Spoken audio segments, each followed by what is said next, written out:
tem a ver com a natureza e com a definição até do próprio projeto.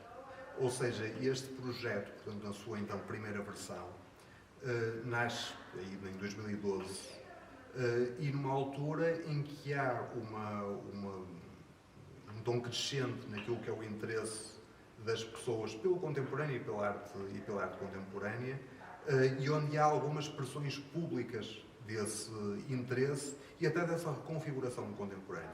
Houve Guimarães, Capital da Cultura, etc., em 2012, e, portanto, houve um conjunto de, digamos, dinâmicas que justificaram ainda mais a necessidade deste projeto. E o que acontece é que este projeto deveria ter terminado, digamos, estava previsto terminar em 2015. O que acontece é que, por circunstâncias de que podemos falar, houve uma reanimação.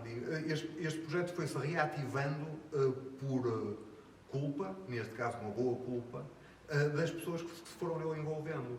Houve a criação de um estado de património, tem havido uma dinâmica de investigação crescente e que faz com que este projeto se ramifique e nunca se extinga, para todos os efeitos, portanto, reedita-se. Este recurso do 2 foi só porque o 1 terminaria em 2015. Mas, na verdade, é uma reanimação e são novas vidas de um mesmo projeto. Bem, a equipa de investigação é muito vasta. Eu nem sequer, se fosse a enumerar, de certeza que me ia esquecer de uns quantos. De qualquer das formas, posso apresentar, digamos, aquilo que são as grandes linhas, chamemos assim. Este projeto, desde o início, tem uma dimensão, digamos, educativa, estética, epistemológica, que tem a ver, digamos, com as grandes questões científicas, digamos assim, com as questões características da investigação. E que são proporcionadas não só por algumas pessoas que temos aqui na ESE ou em instituições parceiras que têm aí a sua área de especialidade, mas também com estudantes de doutoramento, estudantes de mestrado, que vêm também, portanto, reanimar essa vertente mais, digamos, tradicionalmente científica, chamamos assim. Mas este projeto tem a dimensão de estética e de formação de públicos para a arte contemporânea.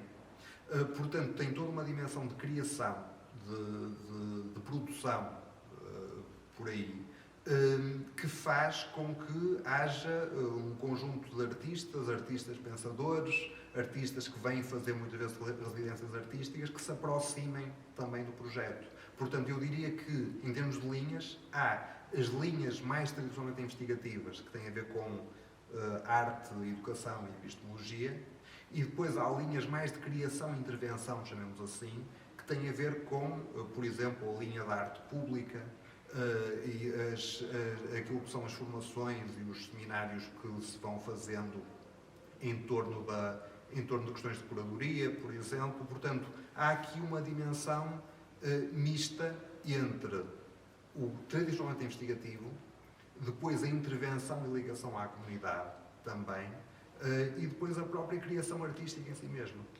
E, portanto, tem sempre estas vertentes e há pessoas envolvidas em cada uma delas e são elas que acabam por reativar também continuamente. Desde logo a dinâmica da própria arte contemporânea. A arte contemporânea concebe-se desde logo como uma interrogação e como uma interpelação a quem frui. E, portanto, desde logo, quer dizer, o direito à arte por parte do público tem também a ver, ao fim e ao cabo, com a configuração e com a definição da própria arte e do próprio contemporâneo, que é uma interrogação permanente. O que acontece é que nós vemos as fronteiras, digamos, do artístico continuamente questionadas hoje, não por dimensões até incluindo técnicas. E, portanto, quer dizer, isto faz com que a interrogação, o exercício do irreconhecimento, que até foi uma das linhas iniciais do projeto, sejam, portanto, uma busca permanente por parte do público.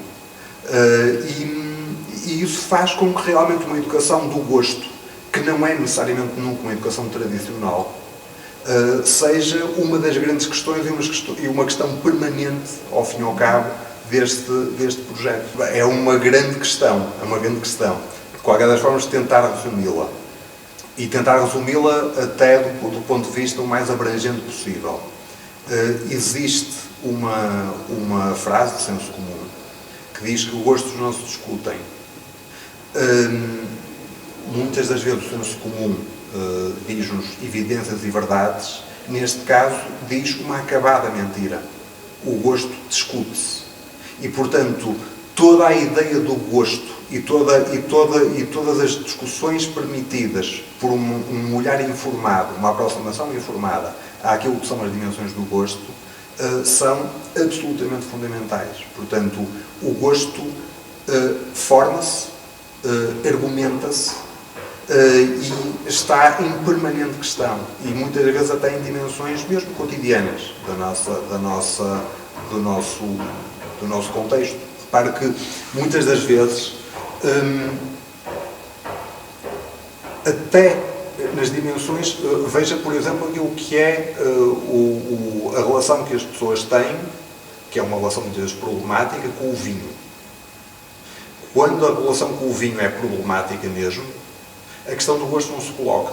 Trata-se só de consumo. E de consumo, digamos, de consumo de vícios, chamamos assim. Quando estamos perante aquilo que é a sofisticação do gosto, nós vemos o modo como o crescimento do conhecimento é ao mesmo tempo a formação da possibilidade da discussão.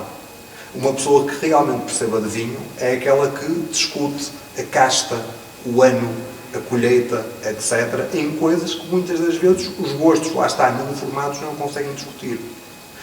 Estou a falar daquilo que era o registro, da enologia, da gastronomia, etc., etc. Poderia falar aqui de outras dimensões artísticas, a mesma coisa. Há toda uma educação, toda uma necessidade de formação aqui, que mostra às pessoas que os gostos são discutíveis e que há todo um ganho em discutir o gosto. É uma pergunta com a qual eu só concordo parcialmente, apesar de eu perceber claramente a intenção dela. Repare-se, o registro do artístico, o registro estético, muitas vezes está muito elitizado. Ou seja, fetichizou-se o objeto artístico de maneira a que ele se, digamos, defina como não acessível a todas as pessoas. Isto foi, em princípio, um erro, porque quer dizer, à partida, faz com que muitas pessoas desistam dele e isto deve ser combatido. Porém, nós vemos simultaneamente aquilo que é o mercado da arte, o próprio turismo enquanto mercado, que faz com que aconteça muitas vezes o contrário. Ou seja, pessoas que acedem massivamente a museus, seja em circunstâncias específicas, seja por causa daquilo que é o carisma do próprio museu, sem que haja um acesso informado a esse museu. É quase como se fosse uma presença e não uma fruição. Temos então que proceder por duas maneiras, que é, há aquilo que é um acesso só massificado, que faz com que a arte perca a sua aura, como diz um determinado pensador. Ao acesso massificado nós temos que proporcionar uma acessibilidade real, uma fruição real do objeto artístico. Por outro lado, temos que dizer também que toda a gente tem direito à arte. Portanto, a arte faz para aquilo que é realmente o gosto das pessoas, para alertar dimensões do humano que são absolutamente fundamentais hoje, e por isso ela deve ser uma interrogação permanente e deve ser tornada acessível o maior número de pessoas possível. Acho que pode, quer dizer, para todos os efeitos, a pergunta tem problemas diferentes, ou seja, por um lado deve ser um problema, quer dizer, daquilo que é a gestão do próprio espaço, a gestão do próprio museu, como é que as pessoas conseguem visitar e frequentar em segurança, por um lado. Mas depois, por outro lado, na pergunta está aquilo que são os limites da arte, digamos assim, e o modo como a arte surge enquanto provocação. Eu não tenho uma resposta imediata e interessante a isso, porque acho, quer dizer, que muitas das vezes que isto deve ser visto também pela singularidade. Aliás, É uma lição do próprio objeto artístico, a questão da singularidade em si mesmo. Agora, muitas das vezes, o facto de uma obra ser criticável não é um fator negativo em si mesmo. Ou seja, muitas das vezes, o facto de a obra permanecer e se apresentar enquanto criticável pode ser desde logo a sua intenção. E muitas das vezes é um dos interesses, é fazer com que, pôr as pessoas todas a discutir, mostrar que dimensões que nós temos cotidianas e que não as interrogamos de todo, passamos por elas e elas são por cotidiano, no fundo são também foco de interrogação. E por isso deve ser visto e deve ser assumido também. Acho que é uma questão característica até de algumas das nossas linhas de investigação e de intervenção. Alguns alunos, seja da licenciatura, seja do mestrado, gestão de património, estão também a ir por aí. Poderiam responder a isto, provavelmente melhor do que eu. Aquilo que me parece, aquilo que é uma resposta geral, é que a questão do virtual, para todos os efeitos, deve ser enquadrada como uma forma de aparecer da arte. E, portanto, é, ao fim e ao cabo, a reedição daquilo que é uma pergunta que sempre se colocou, que é como é que eu faço o contexto e o objeto artístico aparecer. Neste momento há um recurso a mais, só que ele quer dizer, ele como qualquer outro tipo de meio pelo qual a arte se exprime, não é uma mera transposição, não é imediato, portanto não há uma tradução instantânea, não há uma tradução direta. E é aí que entram também as pessoas que tratam destas coisas, nomeadamente os alunos de património, etc, etc. Porque são eles que vão conseguir pensar ao mesmo tempo no meio e no meio que dignifique, portanto, que torne visível também aquilo que é a arte e o objeto artístico. Portanto, estas novas questões que surgem são muitas das vezes reedições de velhas questões. Agora, que as tornam só mais nítidas. Nós temos um espaço qualquer onde queremos expor, fazer uma exposição, etc, etc. A disposição das obras, dos objetos, são sempre um problema. E são sempre um problema porque eu tenho sempre formas de encaminhar o olhar, de tornar hierarquizáveis os espaços, os tempos, os momentos, etc. E isso quer dizer, é preciso ser pensado, discutido e disputado muitas das vezes. Desde logo, eu temo sempre que as minhas respostas neste campo sejam uma desilusão, mas mesmo assim vou dá-las, porque a resposta mais direta e imediata é que os alunos continuem a sentir-se desconfortáveis com isso. Ou seja, a partir do momento em que isto seja uma resposta imediata, é assim que se transpõe para digital. Imediatamente isto passa a ser uma questão só técnica. E a questão é que nada do artístico e nada do património deve ser só técnico. Deve ser um problema e deve ser uma interrogação permanente. Por isso, acho que a minha tática é a tática do desconforto. Quando as pessoas estão desconfortáveis perante a complexidade de um processo e perante aquilo que é a complexidade de um objeto, eu acho que à partida isso é boa notícia. Porque significa que se vão interrogar, que se vão questionar e que vão tratar as coisas com a complexidade e com a problematicidade que elas têm. E eu acho que isto deve ser mantido para além de qualquer fórmula. Um curso, de uma licenciatura, de um mestrado, seja do que for, para mim, eventualmente para alguns dos meus colegas, é o contrário da fórmula. É uma interrogação. É uma interrogação. E, portanto, o facto de nós não termos aquilo que é a resposta direta e a resposta simples é, muitas das vezes, muito mais uma boa notícia do que uma má notícia. Por exemplo, é um exemplo direto e imediato. Eu sou essencialmente professor. Se me perguntarem, ok, então como é que tu lidas com os teus alunos? Eu digo que não sei. Só posso dizer que não sei, porque quer dizer, perante cada turma é uma turma, cada aluno é um aluno. E isto para mim é um desconforto, isto para mim é um problema. Espero que continue a ser.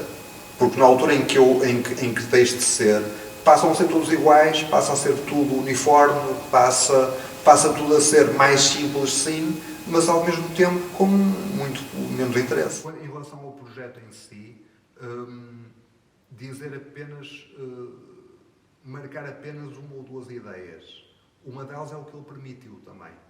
Ele permitiu juntar aquilo que eram competências, adicionar numa plataforma, competências que nós tínhamos aqui na escola ou em instituições parceiras, normalmente, nomeadamente um savoir-faire académico, etc., com artistas que nos visitam, com estudantes que começam cada vez mais, alguns começam, outros continuam a lidar com estas coisas, e permitiu também a internacionalização. O que foi e continua a ser uma questão extraordinariamente importante. Por outro lado, uma das coisas que tem permitido são seminários permanentes. Nós temos uma das vertentes deste curso, Seminário do Gosto em Estado de Utopia, que já vai mais de 40 sessões, portanto é uma coisa absolutamente extraordinária. Tem havido uma produção até material em termos de publicação, etc., muito próspera e muito promissora também. E por isso, quer dizer, é um projeto que realmente, olhando para trás, teve uma riqueza muito grande, é para nós um gosto. Olhando para o futuro, tem ele este nome ou outra configuração, vamos ver, mas penso que ainda há muita estrada para andar. Exemplos? Exemplos. Ora bem, temos, por exemplo, vão sair agora as publicações relativas a publicação relativa ao Musas em Ação. Foi um seminário que construímos a partir daqui, que teve uma segunda edição este ano, e daí uma publicação, e haverá depois um terceiro. Há um projeto agora nascente, com curadoria de alunos de GP, de Gestão de Património, e que tem a ver com exposições de professores artistas da ESE. Portanto, a criação de um circuito de exposições com curadoria dos alunos, dos estudantes, de professores da ESE, que são também artistas, cria também uma ligação, por exemplo, com o curso de Artes Visuais e Tecnologias Artísticas. Talvez, eu falei há pouco do Seminário Gosto em Estado de Utopia, é uma possibilidade que ele se autonomize, mas de qualquer das maneiras, quer dizer, ele continua, é um seminário permanente. Portanto, muita vida.